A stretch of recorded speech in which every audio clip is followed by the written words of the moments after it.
Voltamos para falar sobre um assunto importante e muitas vezes delicado, sensível. A violência obstétrica é um termo utilizado para caracterizar abusos sofridos por mulheres quando procuram serviços de saúde durante a gestação, na hora do parto, no nascimento ou até mesmo no pós-parto. Os maus-tratos podem incluir violência física ou psicológica, podendo trazer uma experiência de parto, um momento que era para ser muito sensível, amoroso, eterno. O sonho de muitas mulheres pode se transformar em um trauma que muitas vezes essas mulheres ou até mesmo o bebê levam pelo resto da vida. Para falar um pouquinho sobre esse assunto, estamos recebendo ao vivo nos nossos estúdios a enfermeira obstetra, a senhora Emanuela Leal. Emanuela, boa tarde, seja muito bem-vinda ao Jornal de Picos. Boa tarde, obrigada. A gente já começa essa entrevista falando com a senhora, e eu acredito que para algumas pessoas que acompanham nesse momento o nosso telejornal, pode ser uma novidade. Esse conceito, essa nomenclatura, essa situação que muitas vezes a mulher ela pode enfrentar, e algumas mulheres que estão acompanhando agora o Jornal de Picos, que são mães e já tiveram às vezes uma situação que se enquadra como um contexto de violência obstétrica, e às vezes elas até desconhecem que naquele momento elas foram uma vítima. Emanuela, se você pudesse caracterizar para a gente, o que é que poderia ser caracterizado, situações onde essa mulher ela foi vítima de uma violência obstétrica? Então, vale a gente destacar que violência obstétrica é todo aquele tipo de violência, constrangimento, assédio, coação, agressão que essa mulher vem a sofrer, tanto antes desse parto, né, desde o pré-natal até mesmo o pós-parto, que é o puerpério. Então, são situações, às vezes a mulher pensa que uma violência obstétrica são aquelas mais conhecidas, né, como o cristelé, que é quando aquele profissional sobe na mulher, que é quando o profissional faz o corte naquele períneo da mulher, que é a episiotomia, que hoje ela é caracterizada como uma violência obstétrica também. A mulher ela acha que para ser violência obstétrica só considera-se se for física ou mutilação. E não é isso, né? Então, uma agressão verbal, uma omissão, um assédio, o profissional ou aquela pessoa que está prestando aquela assistência à mulher querer se impor diante dela é sim uma violência também. Então, por isso, como você falou, muitas mulheres nem têm noção de que vivenciaram uma violência obstétrica, porque para elas a violência obstétrica aqui é física, aqui eu saio com uma marca, aqui eu saio com uma cicatriz, e nem sempre é isso. Nessa experiência da senhora enquanto enfermeira obstetra que atua nessa área, é comum a gente encontrar esse tipo de situação onde essa mulher ela acaba sendo vítima de uma violência obstétrica? E quando isso acontece muitas vezes, por que é que isso acontece? Porque a gente entende que a mulher ela está muito sensível naquela situação, e a gente entende e espera que todos aqueles profissionais que estão ali envolvidos no parto dela, a gente espera que sejam profissionais sensíveis, que possam lidar com a situação, que possam acalmar, que possam atender bem aquela mulher para que ela possa ter o seu filho, a sua filha, de uma forma muito segura. É frequente, é comum isso acontecer, e por que é que acontece? Hoje em dia, quando a gente vai para um contexto histórico, a gente vê que já foi muito mais. As mulheres elas já sofreram o que a gente chama da violência obstétrica institucionalizada. É quando a mulher, a partir daquele momento que ela adentrasse na instituição hospitalar para ter o seu bebê, ela fosse o domínio daquela instituição e daqueles que fossem praticar alguma assistência a ela. Hoje a gente vê que ainda existe, mas graças a Deus é muito menos. É muito menos porque hoje a gente tem cada vez mais profissionais voltados para essa questão da humanização. A gente tem cada vez mais presença de enfermeiras obstetras em sala de parto, né? A gente tem cada vez mais discussões de casos sobre essa assistência prestada. A gente tem cada vez mais mulheres esclarecidas e orientadas que o domínio do seu corpo é seu, o seu corpo é seu, né? E a gente hoje... A gente tem o plano de parto, que é um documento que foi lançado pelo Ministério da Saúde há muitos anos. O Ministério da Saúde já preconiza o plano de parto. E hoje em dia a gente batalha e a gente discute ainda mais a elaboração desse plano de parto para essas pacientes. Esse plano de parto é um documento que a paciente ela pode fazer como se fosse uma carta. O que ela deseja nesse momento, o que ela não deseja, o que ela pensa, o que ela não quer. E esse documento, quando assinado por essa paciente, ele tem uma força, ele é anexado ao prontuário dela e ele tem uma força diante daquele momento. Então, por mais que a equipe de assistência nunca tenha tido contato com essa paciente, ao ler o documento, então ele sabe o que pode, o que não pode. E se aquela paciente em algum momento se sentir violada, ela pode sim debater e querer discutir a respeito do seu plano de parto no momento da assistência. Eu vou trazer aqui, contextualizar, trazer para a senhora e para quem está acompanhando agora o Jornal de Picos, um caso que aconteceu próximo a mim, lá na minha cidade, em Oeiras, e uma mulher muito próxima a mim, inclusive da minha família também, estava grávida e durante o momento de parto dela, ela não tinha forças para ter o parto. E ela, inclusive, comunicou ao médico que ela não tinha forças, que ela não conseguia ter um parto normal. E mesmo assim o médico insistiu que ela tivesse um parto normal, foi um parto muito sofrido. Inclusive ela carrega até hoje traumas, sequelas por conta desse trauma, desse parto. A gente não consegue precisar que tenha sido por causa disso, mas o filho dela acabou, durante o parto, tendo um problema de oxigenação, o cérebro dele teve um problema, enfim, não vou conseguir detalhar. Mas hoje ele é uma pessoa que tem sequelas, ele é paraplégico, ele tem uma deficiência e a decisão do médico, às vezes, de impor algo para a paciente, hoje em dia é levado em consideração, porque dando uma olhada sobre violência obstétrica, a senhora falava agora a respeito disso, das decisões, do que é que vai acontecer com aquela mulher, de informar ela, olha, vai ser feito isso com você, e às vezes ter a decisão da mulher, se ela quer ou não seguir por aquilo. E a gente entende que, às vezes, numa situação de salvar a vida do bebê, a opinião dela pode ser deixada de lado porque precisa salvar a vida daquela criança. Mas analisando esse contexto, onde ela, enfim, dizia, olha, eu prefiro que seja uma cesariana, mas o médico, não, você vai fazer um parto normal. E acabou acontecendo esse parto normal diante de todo esse contexto.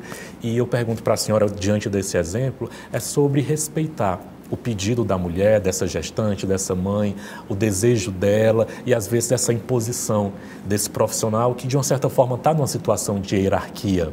São muitas camadas a ser discutidas sobre esse assunto. Justamente. É nesse sentido quando eu falo sobre a questão da violência obstétrica institucionalizada.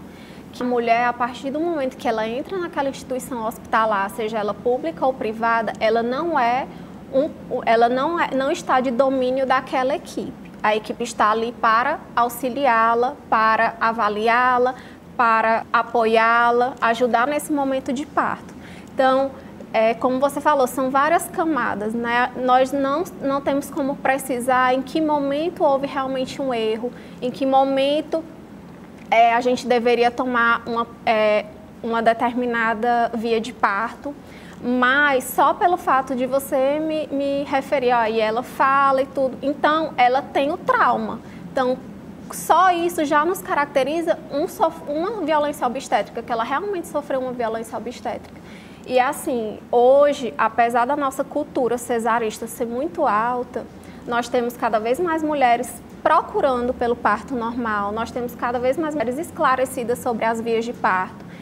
E apesar de termos uma cultura de cesárea, as mulheres cada vez procurarem mais o parto normal, devido à cultura violenta, né, elas procuram cada vez mais apoio de alguém, de um profissional que apoie também essa decisão dela, de um profissional que ela confie, esteja ali no momento, dando apoio para ela, dando suporte para ela, de certa forma a protegendo no momento de vulnerabilidade. Porque eu gosto muito de dizer para as pacientes que é como se o momento do parto ele fosse uma linha tênue para a mulher. Então, naquela linha tênue é o momento de maior poder dessa mulher, onde ela vai ali dar a luz, ela vai ter o bebê dela. Nós, mulheres, somos os únicos seres capazes de parir, né, de gerar. Então, realmente é o nosso momento de maior poder e de maior vulnerabilidade. Então, por isso, a gente precisa, sim, ter o apoio de profissionais, de alguém que nos dê assistência, que nos ouça, que respeite o nosso corpo, que respeite o nosso momento, que respeite a chegada do nosso bebê, né? E eu realmente luto por um mundo onde a violência obstétrica seja só uma lenda. Porque nós, mulheres, realmente nós não merecemos submetidas a procedimentos desnecessários, a intervenções desnecessárias, a maus tratos no momento do nosso parto. E a violência obstétrica, ela acaba sendo uma violência contra o poder reprodutivo da mulher. Se você violenta essa mulher no momento do parto dela, você está violentando o poder reprodutivo dela. Talvez não pense mais em ter filhos, talvez ela não queira mais se submeter a um trauma desse. A senhora falava a respeito de intervenções desnecessárias e vou trazer outro caso muito próximo que aconteceu. Eu tenho uma amiga muito querida, amiga de infância, ela é enfermeira obstetra também, inclusive ela tem mestrado nessa área e outro dia a gente conversando sobre esses assuntos, ela me relatava um caso que ela presenciou também. Uma mulher, ela estava na equipe médica que fazia o parto de uma paciente dela e o que eu acho mais absurdo nesse caso é porque a médica que estava na equipe, a responsável pela equipe, era uma mulher. E durante o parto, e agora há pouco a senhora usou o termo técnico, eu vou usar um termo mais popular para quem está em casa possa entender. Durante o parto, ela teve que cortar um pouquinho mais a vagina dessa mulher para que o bebê pudesse nascer. Então, ela cortou ali um pouquinho com o bisturi a vagina dessa mulher. E a minha amiga, que é enfermeira obstetra, recebeu essa paciente, essa mulher, depois de uma visita. Ela já tinha tido o bebê e ela voltou para ter uma visita. E ela dizia, Clebson, eu chorei. Quando eu terminei o atendimento, eu chorei. Porque, assim, a parte íntima daquela mulher estava destruída. Ela fez corte de uma forma e, assim, aquela mulher, ela perdeu, se duvidar, até a sensibilidade dela. E a minha amiga, enquanto enfermeira obstetra, ela me relatava. E o que me deixa mais angustiada, Clebson, é porque a chefe da equipe, a médica, era uma mulher. Como é que ela consegue fazer isso com uma semelhante, ela enquanto mulher, que deve ser mãe também, como é que ela faz um procedimento daquela forma, com tanta violência? E eu pergunto para a senhora, durante a formação, e eu falo de médicos, de enfermeiros, existe um trabalho, disciplinas que possa humanizar esse trabalho, que ele vai lidar com vidas. É uma mulher que, como a gente fala desde o início da matéria, está muito sensível, existem muitas questões, é uma vida que está nascendo. E a gente, às vezes, se depara com profissionais sem sensibilidade e, às vezes, cometendo violências obstétricas como essa, da forma mais cruel dessa violência física. Às vezes falta uma qualificação, um preparo desse profissional? Nós, enquanto profissionais da área da saúde, realmente não temos uma disciplina sobre humanização, sobre direcionamento, contato direto com o paciente, nós não temos. E é uma falha grande, realmente, né? Porque existem coisas que tem que vir de dentro. Quando você fala assim, ela fez o corte, que é o que a gente chama de episiotomia.